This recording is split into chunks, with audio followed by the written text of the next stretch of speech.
Good morning, everyone. We're going to start with the introduction of the talk. It is my pleasure to introduce the speaker for today's seminar, Carlos Chaccour. Carlos is a physician and a researcher. He's a trained internist with more than 15 years of experience, and his research is focused on the development of anti-malaria drugs. Currently, he's an assistant research professor at IS Global here in Barcelona.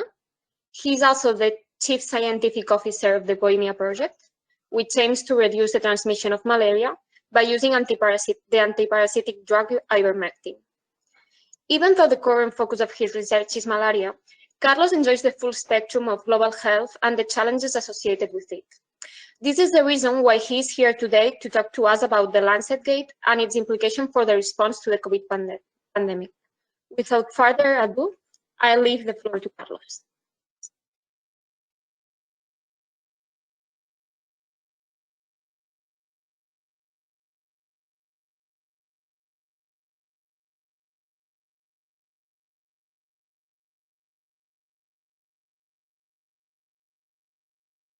Thank you. So the title of this is Lancet Gate and its broader implication for the pandemic response and science dissemination. I don't know how many of you are familiar with this, but it was a big scandal back in May up all the way to June. And I think it's a good opportunity to review or revisit the way we disseminate science and the way we relate to science. I think I have to start by saying this was not a lonely journey. I worked with two of my colleagues on this during the very intense Surgisphere weeks, and those are Alberto Garcia Basteiro and Joe Brew. Also, very timely, this came out yesterday in The Scientist. This is by Catherine Orford. Coincidentally, she's based in Barcelona, and she has been one of the journalists covering the whole scandal from the beginning, and she did a fantastic job in this final feature piece about the Surgisphere scandal and what went wrong. So I would encourage you to read it. That's her Twitter handle. So I'll talk about ivermectin and how my line of work led me to an early track of this. Then I'll talk about politics and science, what happened with hydroxychloroquine, then the New England Journal of Medicine paper, the Lancet paper, and then a section called Crazy Pills, that's when the three of us, Alberto, Joe, and I, went down the rabbit hole. Then finally to the retraction and what's happened in Latin America as a result, and then probably what we have to think about in terms of scientific dissemination. All roads lead to ivermectin. Well, my work has focused on ivermectin for a long time. This is a drug that is used as an antiparasitic in the tropics. It kills parasites in the skin and in the lymph nodes and in the intestine. And a few years ago, in 2008, I did a trial in which we proved that if you've taken this drug, then mosquitoes that feed on you die. So as an alternative way to distribute ivermectin in the population can be an alternative tool to reduce malaria transmission. If everyone takes it, then no one is individually protected, but you are protected from the mosquitoes that bite me, and I'm protected from the mosquitoes that bite you. And this is our project, Bohemia. So I need to do a lot of reading about ivermectin. And we know for a long time that ivermectin, it's a modest antiviral drug. I mean, many drugs have effects beyond those for which they're proving to work, and ivermectin is not an exception. It inhibits the replication of Zika, dengue, yellow fever. Those are all flaviviruses. That means they are RNA viruses that have a positive twirl.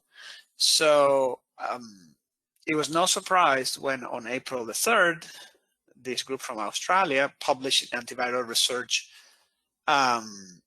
their in vitro findings that ivermectin indeed reduced the replication of SARS-CoV-2.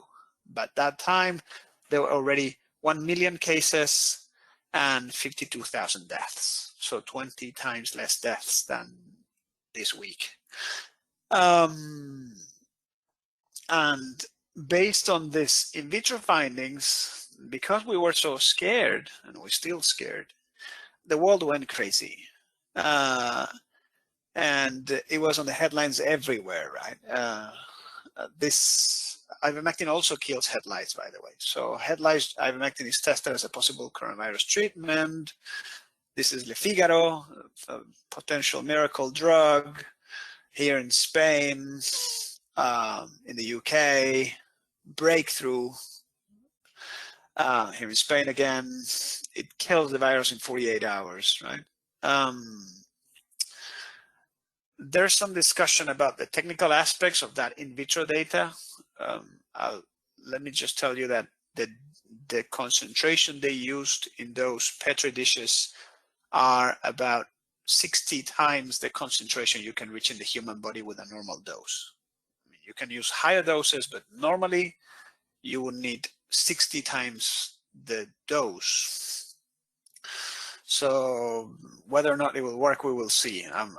We're just finishing our own trial, and there's trials around the world about this. So the first suspicion came out on April the 7th, when a group that I haven't heard about before published a preprint in which they had collected data from around the world with a network of hospitals.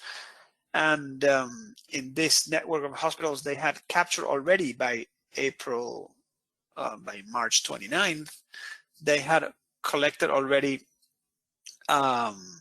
several hundred patients that they could compare between those taking ivermectin, and they had, I think, something like 60. You can do the math here. This is 62 patients that had taken ivermectin and had COVID, and they compare it with about 3,000 patients that had not taken ivermectin but had COVID also.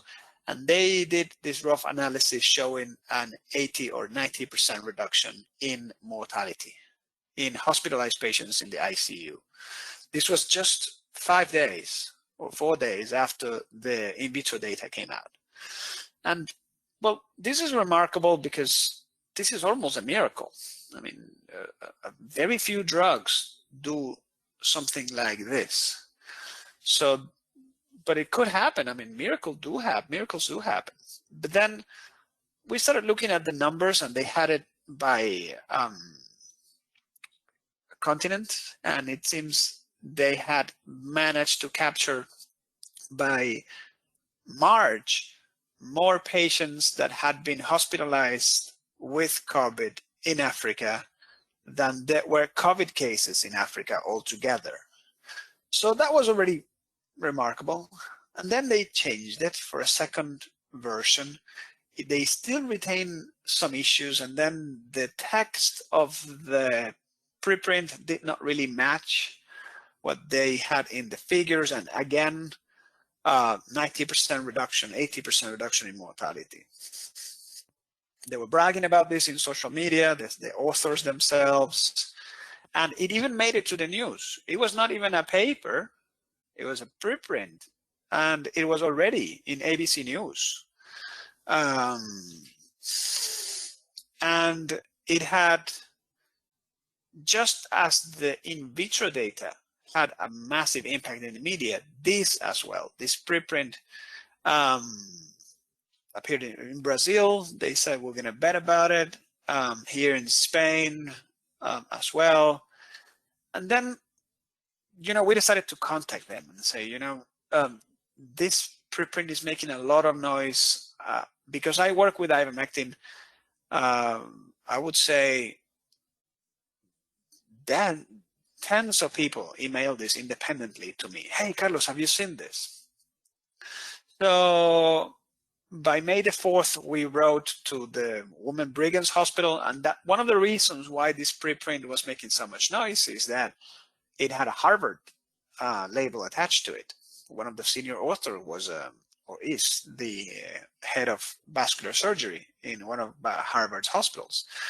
So we wrote to them, to someone we know in Women Brigands, and we say, have you heard about this group? What do you know? And they say, well, I haven't heard anything. And then by May the 7th, we wrote to these authors and we say, hey, we find issues in your database. We are worried about this discrepancy between the actual cases, at least in Africa, and what you were reporting. They came back to us, they say, we have checked, there's no problem here. And, you know, we let it lay. It was 7th of May, we were busy with a huge coronavirus wave hitting Spain at the moment. So we let it lay. We were not going to enter any discussions about a preprint with a group we didn't know. But the FDA did follow suit even during April. This was a response to the in vitro data telling people, please do not use veterinary ivermectin. Ivermectin is a drug that is available for pets and livestock. So they warned about the potential use of access to very easy drug that you can purchase in the veterinary shop.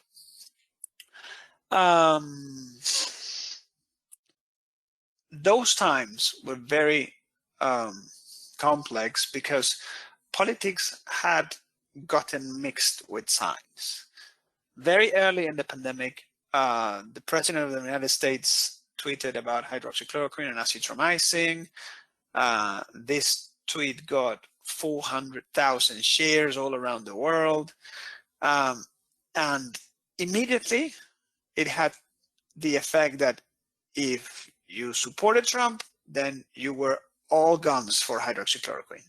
If you did not support Trump, you were all guns against it.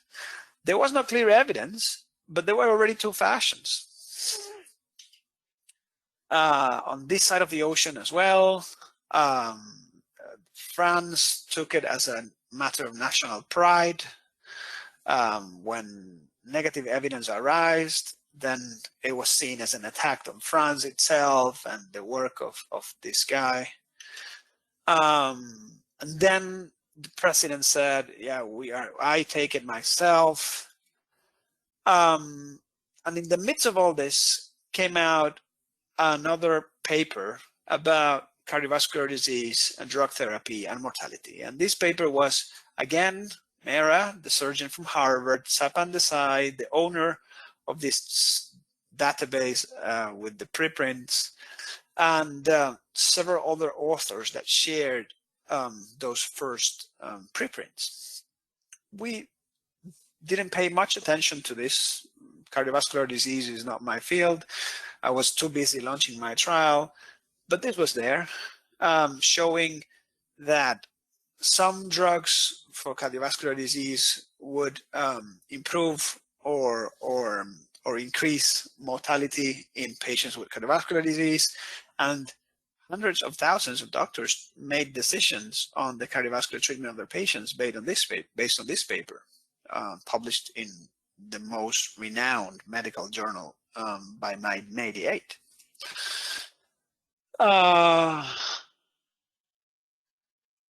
By May 9, this ivermectin had made it to the guidelines of treatment in Peru. I see chat is open. Okay.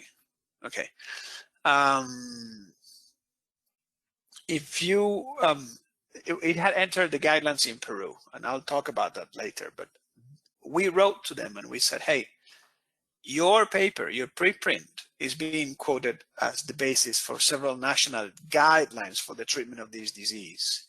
There was no response.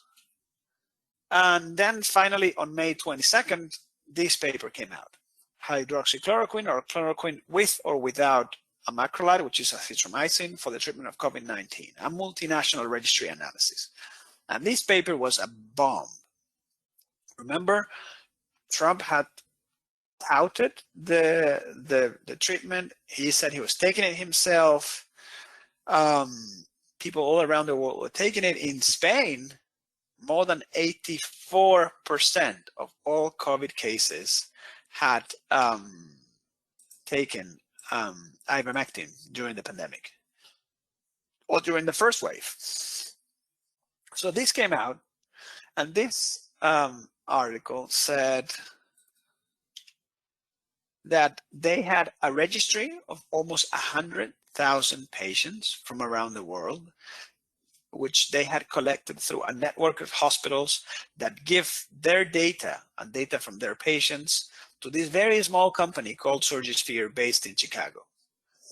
Of these, they have gone through the data, selected 96,000, and then done an analysis of those who received ivermectin, those that did not, hydroxychloroquine, those that did not. And they had come to the conclusion that this drug not only was not helpful, but that it increased mortality. There are still debate about this, whether hydroxychloroquine is good or not. I think the consensus right now is that it will not help with COVID,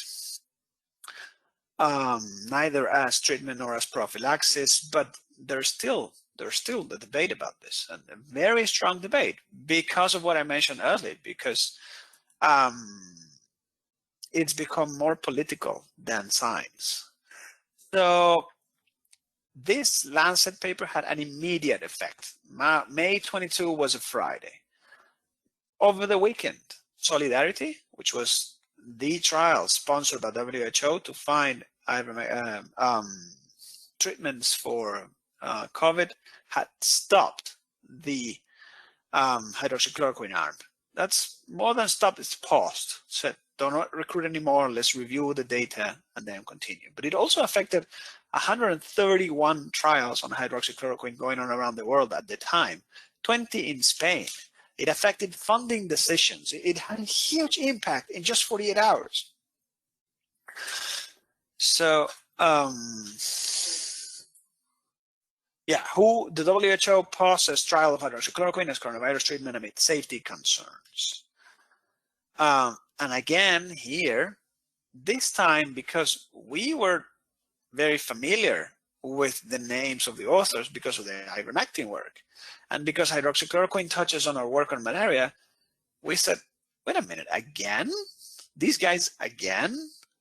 So we went and reviewed, and we found the same mistakes, or the same issues, right? We found that they had included, for example, for Turkey, in some of the analysis, more patients with COVID and hydroxychloroquine that there were COVID cases in the whole of Turkey. The same in Africa. In both papers, the same problems. So after this, Joe, Alberto, and I entered the Crazy Pills week. We call it Crazy Pills because we were asking ourselves constantly, are we going crazy? Are we the only ones that can see this? This is down the rabbit hole. And for example, this company, which handles data from hundreds of thousands of patients around the world, has this website which had no security certificate. So that can happen, but it was weird. Another day, Joe clicked on one of the links on this website, and he ended up in a Bitcoin selling website. And he was like, what? This is a broken link taking me to a Bitcoin. What is this? But, you know, we dismissed this as, okay, well, this can happen. Maybe the security certificate expired. Who knows? Then we found one of the employees of Surgisphere,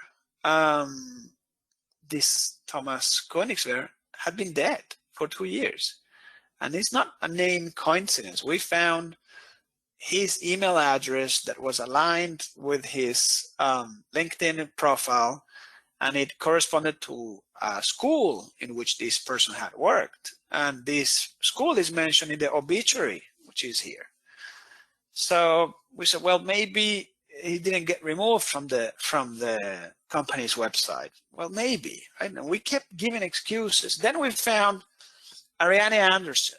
She is the director of sales of Surgisphere, and she featured big time in one of the promotional videos as the head of sales. And well, she actually is a an escort. She promotes products in conferences, and what she's doing in this conference here is promoting the product that she was hired to promote, which is Quartz Clinical, which is part of Surgisphere. But she does the same for other things. She's also an actress. And then this other member of the team, registered as a science editor. Well, science, yes, but science fiction, because she writes science fiction novels and she sells them on Amazon and YouTube, and she has a YouTube channel, and she's very prolific, and she illustrates them. So it was, every time we found something like this, the three of us would be like, well, maybe this is her free time. We don't have to judge her hobby, right? But you know, it was mounting evidence, and by over the weekend, this came out on a Friday. Over the weekend, we reviewed most of these things, and then by Monday, we had written a letter to the Lancet. We submitted on the 24th, on the 25th, and we didn't think it was enough to just submit a letter, because from the science point of view, it's the appropriate thing to do, right? You send them a letter, you say, hey, we think you've messed up, this paper doesn't seem to hold true, and there's issues about the company, you should reconsider. But this was so big and had such an immediate impact in the world that we thought maybe we should make this public. And we had this internal debate. What do we do? Do we go the nice, discreet way with a letter, or do we just go all guns in social media? We decided for the first, because there was a lot of misinformation at the moment. And we did write a letter. It did get accepted for publication, but because the papers were retracted, it was never published.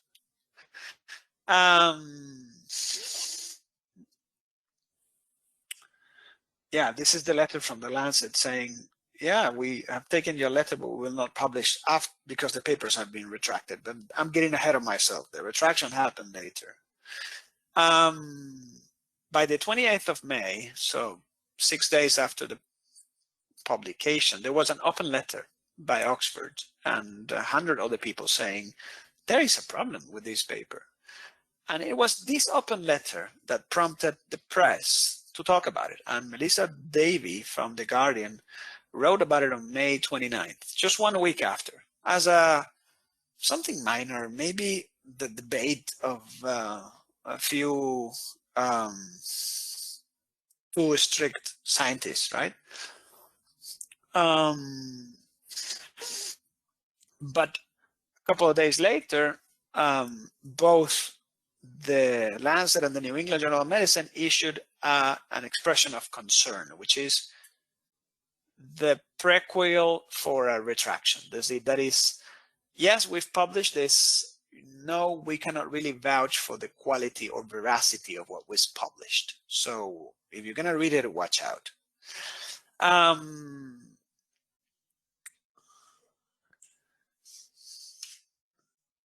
The press jumped on this, and it's interesting because it was the press and the public pressure and the post-publication peer review which drove this process.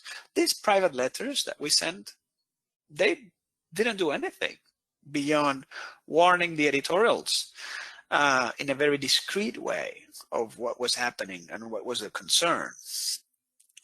It was the public pressure. And then by June the 4th, both papers in the most prominent medical journals were retracted simultaneously.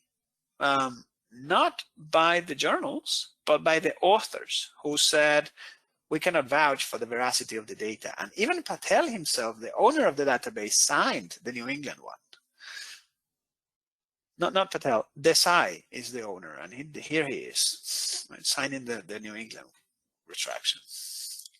This is the timeline prepared by people from the scientist, the one I showed you at the very beginning. Of course, I don't expect you to read it, but it's very detailed, and it tells our bit on this. Here on May the 7th, it says, researchers at IBEC Global write to the co-authors of the ivermectin study with concerns about potential discrepancy between the number of Surgisphere database and the COVID national statistics in Africa. They replied but took no actions. Oh, here it is, bigger. This is I'm not going to read it to you, just so you know how it went, but I'm telling you the story from the inside as we lived it. The crazy pills week was this week, all crazy.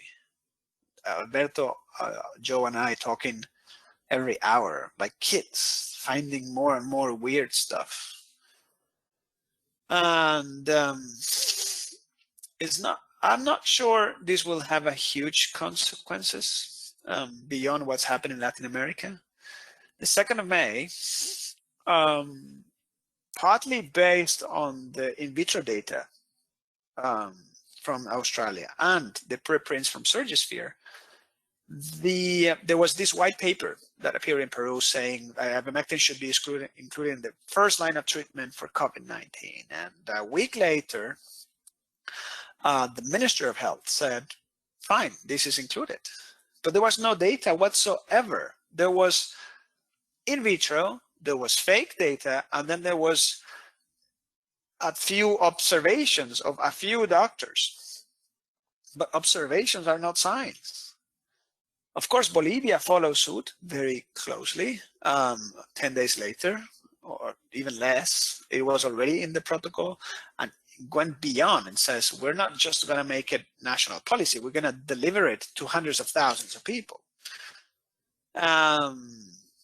Paraguay had to restrict the selling of ivermectin because there was a high demand. And then in Brazil, it became not national, but subnational policy in several municipalities. In Venezuela, it became national policy late on the 28th of July. And I've called this the ghost of the ivermectin bit of Surgisphere, because the hydroxychloroquine part has retraction notes attached to it, but the ivermectin bit just disappeared and nobody talked about it. But they have left a deep imprint in Latin America and its pandemic response. And there's several risks associated with this. Here's this doctor telling people they should get 1.5 milligrams per kilo for several days. Just to give you a perspective, this is 10 times the dose. Each one of 1.5 would be 10 times the dose, which, because ivermectin is approved to be used once or twice a year. And here there's somebody saying you should use it for several days in a row, 10 times the dose. So a lot of technical stuff here. I guess the main problem is this unsupervised use, right? You can just go to the veterinary shop and buy as much as ivermectin as you want and inject yourself. Moral hazard, I think, is also very important, right? If you're using ivermectin, then why use a mask, or why keep social distance? And then it becomes an unproven standard of care, which makes it very difficult to actually have a trial, because if everyone is getting ivermectin, then how do you do a placebo? This is something very technical, but just to say it's not free of danger. We do not know the role of helminths, so this is intestinal parasites, and the way they modulate the immune response and have an anti-inflammatory role in the lungs. And if you deworm people with a pill, which is ivermectin, how is this deworming affecting the inflammation in the lungs? We do not know. And yet, people have been injected with veterinary drug by the thousands. This was done work by El País, showing a group that bought ivermectin for sheep and injected thousands of people with it. Then people using drugs that are not ivermectin but look like it. Detamax is doramectin, never used in humans, but hey, people are injecting themselves with this. which is also veterinary, because it could work. And then, yeah, some ulcers. But even seeing this, I have people telling me, so what is an ulcer when I'm facing death? So we have entered the realm of fanatism. And the worst point is that we do not know. I want to make it clear. I do not advocate against ivermectin. I'm just saying we do not know if it helps yet. And because we do not know, it might not be healthy or safe for hundreds of thousands of people to be consuming products destined for the veterinary market. So what have we learned? Well, Joe and I wrote about it, about academic publishing and its model in our blog, which is called publichealth.team. You're welcome to read it if you want, publichealth.team. I would encourage you all to look for this very long read by The Guardian, published 3 years ago. It's called The Staggeringly Profitable Business of Science Publishing Bad Science. It's a very long read, but it describes beautifully how scientific communication went from being in the hands of small selected societies that did it for free to communicate what they like into a very profitable business model. The profits of Spring and Nature last year, I think, were $7.2 billion. That's a lot of money.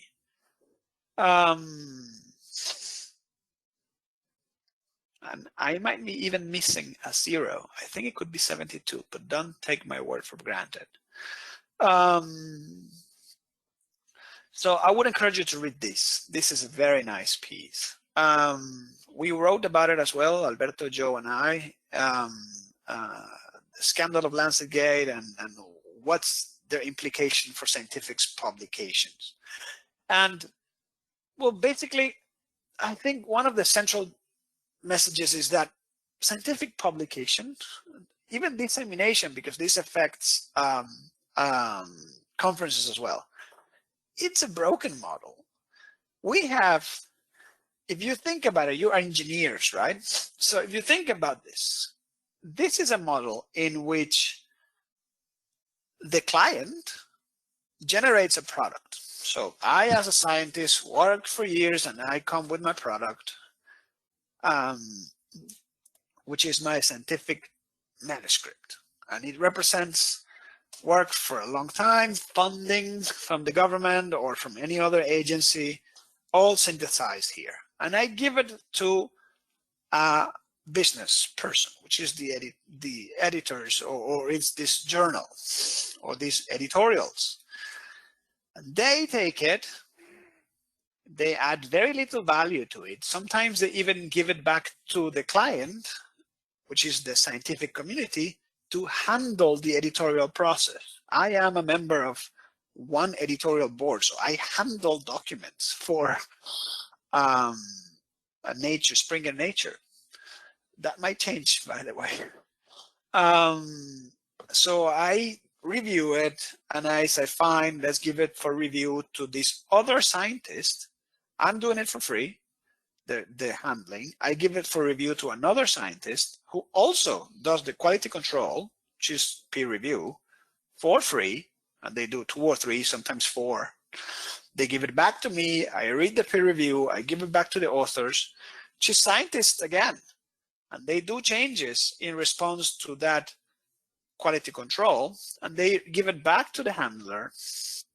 All this is free. All this is done by scientists for free. And then the publisher sells this product to the scientists by fees of subscription or by open access fees that people pay so everyone can access their product. So I don't know. If this was any other business, let's say food, and you go and you grow wheat, you collect it, you do quality control, you give it to the supermarket, and then you go and buy it, we claim to be smart. We are not. Scientists are dumb. And even more, it goes even more than that. It's not just about making huge profits at the expense of academia. It's that the industry itself has become the ruler of academia. We live and die by this publish or perish thing. And many promotions and careers are guided by how often you publish, what's the impact factor of those publications, how often you are quoted, the H-index.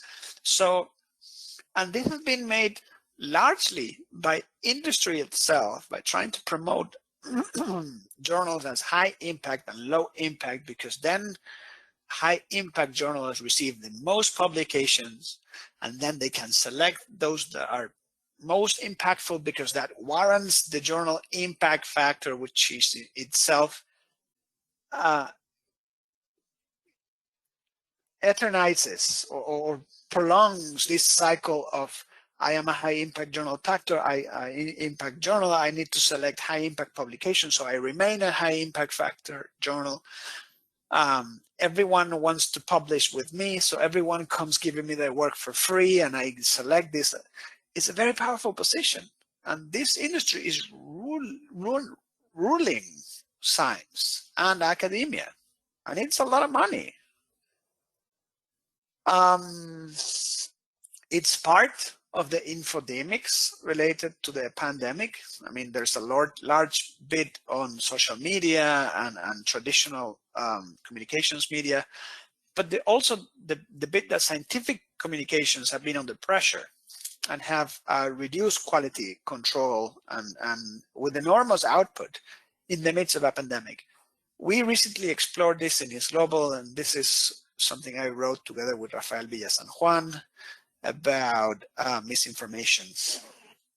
And basically, yeah, this is the three of us, crazy pills. My email, you can contact me in several ways.